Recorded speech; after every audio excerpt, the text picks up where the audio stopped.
आज गुरु पूर्णिमाको दिन चाहिँ को प्यारेन्ट्सले आफ्नो बच्चाहरूको टिचर्सको लागि के गिफ्ट पठाउनु भयो।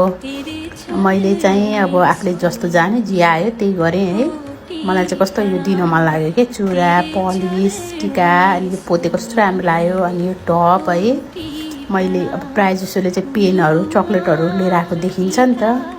हुन त अलि राम्रै गिफ्टहरू पनि दिनुहुन्छ होला, अलिकति यादगार मेमोरेबल हुन्छ नि, अलिकति अब पछिसम्मको लागि याद हुने चिजहरू दिन पायो भने त झन् राम्रो। अब यस्तो यो चुरा टिकाहरू त गइ नै हाल्छ है, सक्यो भने भोलि पर्सि त्यस्तो पनि दिनु पर्ला पाइएला।